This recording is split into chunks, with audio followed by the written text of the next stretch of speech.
Então, no nosso último assunto, nós vamos falar sobre a primeira lei da termodinâmica, né? A gente falou da aula passada sobre termologia, sobre algumas definições desse assunto, como temperatura, equilíbrio térmico e dilatação, né? O efeito da dilatação dos corpos. E hoje a gente vai falar sobre a primeira lei da termodinâmica, onde a gente vai até explicar alguns, né, daqueles fenômenos que nós comentamos na aula passada, tá certo?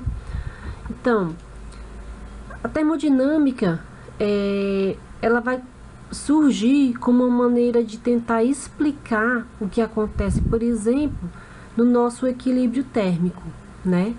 Aí nós temos uma figura aí do equilíbrio térmico, corpo A, corpo B, e após a interação dos dois corpos, né, eles estão isolados, como nós já comentamos, né, sem interferência externa, haverá uma troca de calor entre eles e no final eles terão a mesma temperatura. Quando isso acontecer, isso nós chamamos de o que atingiu o equilíbrio térmico.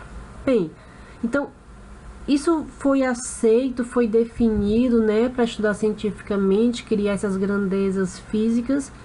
Mas aí como explicar isso, né? Uma das primeiras teorias que surgiu foi do chamado calórico.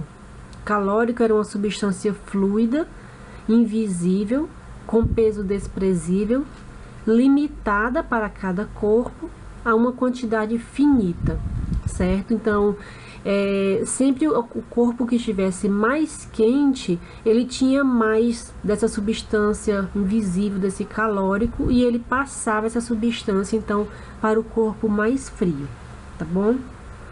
Chamando a atenção de que essa quantidade de calórico que o corpo tem, como está escrito aí, ela era finita, limitada, tá certo? Então essa foi uma das primeiras teorias e que ficou aí na sociedade científica durante muitos anos, tá bom? Até que veio a ideia do calor. A ideia do calor surgiu por um engenheiro, o nome dele era Rumford, certo? Ele era um conde. Esse engenheiro militar, ele trabalhava fazendo furos no cano de canhões. E ele observou, então, que quando essa máquina estava perfurando, né? Você precisava segurar o canhão, tá? E você precisava, então, colocar, né, tipo uma broca que iria perfurar esse canhão de ferro, tá certo? E ele observou que quando ele fazia essa perfuração, o cano aquecia bastante, né? E aquecia de uma maneira que parecia, inclusive, de não ter limite, né? Não ter limite. Então, começou aí a perceber que a ideia do calórico, que era uma quantidade que explicaria explicaria o equilíbrio térmico, essa quantidade de calórico, ela começou a não responder ou não conseguir explicar todos os fenômenos. E Rumford, ele começou a estudar isso e ele fez o seguinte: ele atribuiu o aquecimento dos canos, né, que estavam sendo perfurados, ao trabalho realizado para vencer o atrito na perfuração.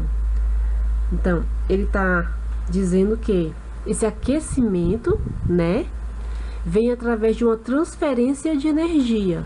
Essa energia, ela é dada ao sistema pelo trabalho que está sendo realizado, tá certo? Então, ele associou o calor a uma forma de energia interna. E isso foi, então, como é que eu posso dizer? Na época, foi muito inovador, tá? Não foi aceito assim de uma maneira imediata, mas até que Joule e depois outros cientistas vieram e começaram a aprofundar esses estudos, né, de Rumford, e viram que realmente tinha uma certa fundamentação no que ele estava propondo, tá certo? Então, com esses estudos, né, acabou que a teoria do calórico, ela foi sendo abandonada, tá certo? E ficou então surgindo a teoria como o calor sendo um tipo de energia, tá certo? Então, vamos tratar do calor. se nós temos um corpo A e um corpo B, e eles vão entrar em equilíbrio térmico, nós temos que existe então nesse equilíbrio térmico um fluxo de calor, né? Então aí o corpo a temperatura do T2 é maior, né? É menor do que a do corpo azul, é maior do que a do corpo vermelho, e aí você tem essa transferência de calor, um fluxo de calor de maior temperatura para menor temperatura, tá certo? Então, como explicar então esse fluxo de calor e como explicar então o que é essa energia, né? Essa energia que o corpo tem, né? Essa energia que foi transformada em energia mecânica, né? Dos perfuradores, nessa energia do material, interna no material. Até porque já era bem conhecida a conservação de energia, né? E essa teoria, então, ela também ela encaixaria, né, numa maneira, então, de preservar a conservação de energia. Que tipo de energia está vocês, então, se transformando uma na outra? Então, a gente já pode, então, apresentar o que seria a definição de calor. Calor é a energia transferida de um corpo para outro em virtude unicamente de uma diferença de temperatura entre eles. O calor é uma quantidade de energia que está vamos dizer, em movimento, em trânsito. Você não guarda calor, não existe um guardar calor, não. É sempre em trânsito, sempre o calor aparece quando você tem corpos em temperaturas diferentes, tá certo?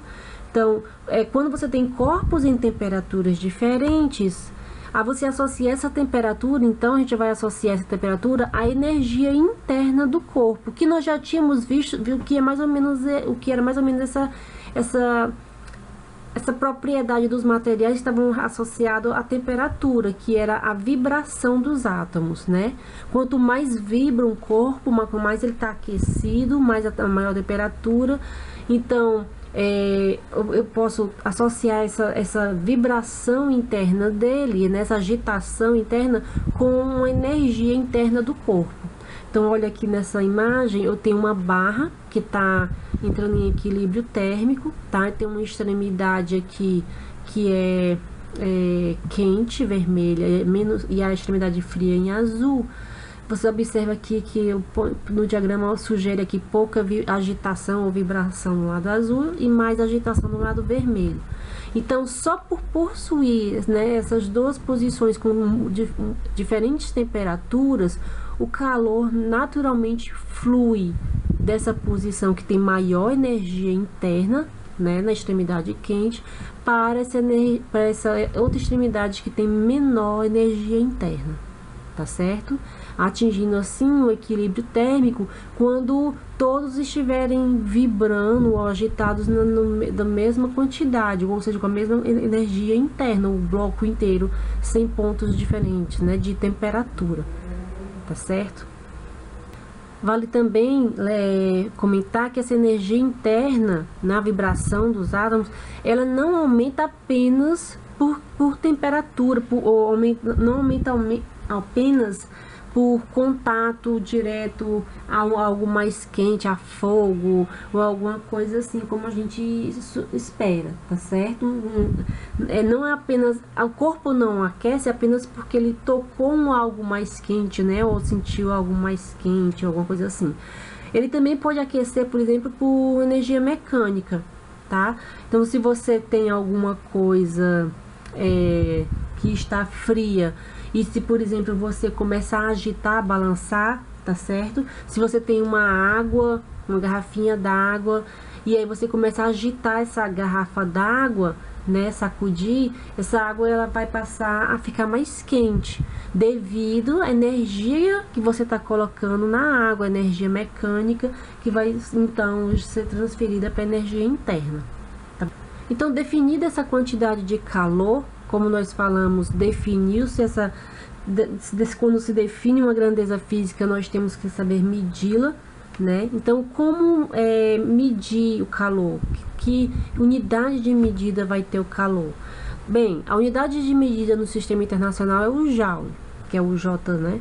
E é muito em virtude do que Joule fez no estudo de termodinâmica, um dos cientistas que continuou o estudo, então, de Rumford. Okay. Mas também tem outra unidade de medida muito comum chamada caloria, que vem justamente lá da teoria do calórico, tá certo? Então tem uma unidade de medida Joule internacional e tem a caloria mantida ainda da época do calórico, mas que pode existir uma equivalência entre essas duas, uma conversão entre essas duas unidades de medida. O que é uma caloria? Vamos ver, uma caloria, se eu pegar 1 grama de água, aqui tem uma vasilha bem exagerada, se eu pegar 1 grama de água e eu colocar essa água para aquecer, essa quantidade de 1 grama, quando ela aumentar 1 grau, então esse calor que foi cedido aqui para essa água aumentar 1 grau, essa 1 grama de água, ela vai ser chamada de uma caloria. E uma caloria corresponde a 4,18 joules. Então a gente tem aí essa conversão entre essas duas unidades de medida.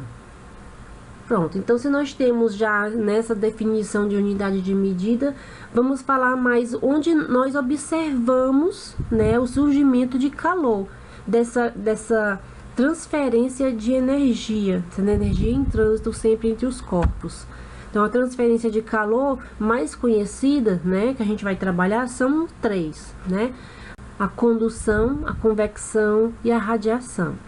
A condução, se nós observarmos aqui esse desenho mais aqui superior da direita, nós temos uma barra de ferro sendo sustentada, né, perto da fogueira. Então o que eu vou ter é muito parecido com o que eu tinha naquele diagrama. Esse barra de ferro vai ter duas temperaturas diferentes nas suas extremidades, uma bem mais quente, próxima do fogo, e uma mais fria. Então eu vou ter essa transferência de calor dentro do material. As moléculas do material não saem do canto, não tem translação, né, mudança de posição das moléculas, não saem do canto, mas elas mudam a sua vibração, então elas mudam sua energia interna. E essa mudança de energia interna que vai crescendo desse lado aqui próximo ao fogo, ela vai sendo transmitida ao longo da barra. Então aqui nós temos a condução, certo? Então, baseado nisso, nós podemos observar que podemos classificar os materiais como mal condutores, né, ou bom condutores, tá certo? Mal condutores seria tipo isopor, cortiça, o próprio ar, madeira, né, se demora a segurar a madeira, demora a esquentar o lado que você está sustentando. Se você segurasse uma barrinha, por exemplo, do espetinho, né, um espetinho de churrasco, tá certo? Mas existem bons condutores e um principal exemplo é o metal, né? O metal, você começa a aquecer e logo aquele calor chega na sua mão. Então, nós dizemos que ele é um bom condutor de calor. Então, existe essa duas classificação entre esses materiais. A segunda transferência de calor é a convecção. A gente pode ver a convecção aqui, tá? Pelo aquecimento das mãos da pessoa, quando as moléculas de ar aqui são aquecidas pelo fogo, e aquecidas elas mudam de posição, elas começam a subir, o ar quente sobe, né? O ar quente vai subir, fica mais rarefeito, menos denso, sobe, tá? E aí o calor vai ser transmitido para as mãos através da convecção, através da criação dessas correntes de ar quente. Outro exemplo que nós poderíamos dar seria uma vasilha com água se aquecendo. Então, nós também já conversamos sobre isso na aula passada, né? A gente conversou quando a gente tratou a gente tratou do coeficiente de dilatação da água, né? Que ele tem essa anomalia, tem uma anomalia, não é isso? Então vamos repetir, para poder a ideia ficar mais sólida, né, no nosso entendimento. Eu tenho água aqui, eu ponho ela para aquecer, A água quente sobe por se tornar menos densa, né? Tem mais agitação, as moléculas vão se afastar mais, então ela sobe, e a água fria desce, tá certo? Novamente, agora são moléculas de água que estão se deslocando e criando essas correntes, tá certo? Então, observa que a convecção tem essa propriedade de ter uma translação, uma mudança de posição das moléculas da substância, coisa que não acontece na condução, que eles permanecem parados. Nós temos que, apesar dos fluidos serem também nós podemos também aquecer fluidos por condução, nós temos que a convecção é responsável pela maior parte do calor transferido através de fluidos, através da água, do ar, né? Qualquer fluido, a convecção é a mais vista nesse meio, tá certo? Então, o último tipo de transferência que nós podemos discutir é a radiação. Observa na nossa figura inicial, certo? Que agora o aquecimento das mãos se dá na lateral da fogueira, não mais em cima. Não é o ar quente que está aquecendo a minha mão, tá certo? O ar quente sobe, eu estou na lateral da fogueira e mesmo assim eu sinto o calor vindo dessa fogueira, tá certo? Então essa é a radiação. Vamos fazer um experimento. A gente pega uma lâmpada, coloca uma tampa de vidro sobre ela, faz o vácuo, ou seja, tira todo o ar que existe aqui nessa região aqui, através desse orifício, tá? E depois que eu fizer um vácuo, eu vou colocar esse termômetro próximo aqui da camada de vidro. O que é que eu vou observar é que mesmo sem ter meio material aqui no meio, entre a lâmpada e o espaço fora do vidro, eu vou conseguir detectar uma certa transferência de calor aqui para o ambiente externo, tá certo? E o termômetro aqui, então, vai detectar um aumento de temperatura. Então, observa que na radiação não existe, né? Na radiação não é necessário um meio de propagação, tá? Na condução nós temos o corpo como sendo condutor do calor, na convecção também, só que essas moléculas podem se deslocar. Na radiação não, a radiação não precisa de um meio para se propagar. Assim como acontece com essas onda de calor que a gente sente próximo de uma fogueira, é a mesma coisa que acontece com a luz que vem do sol, tá? A luz que vem do sol tá bem longe, chega, eu sei que ela tem essa energia, eu sinto o calor dela, porque se eu tiver com frio e eu for pro calor, eu consigo me aquecer, e eu sinto essa energia também, por quê? Porque eu consigo perceber até uma certa queimação, né? Causam queimaduras na minha pele, tá certo? Esse tipo de energia, né? Ondas de calor, são ondas de rádio, ondas de micro-onda, ondas de celular, ondas eletromagnéticas em geral, tá certo? Todas elas acontecem por radiação.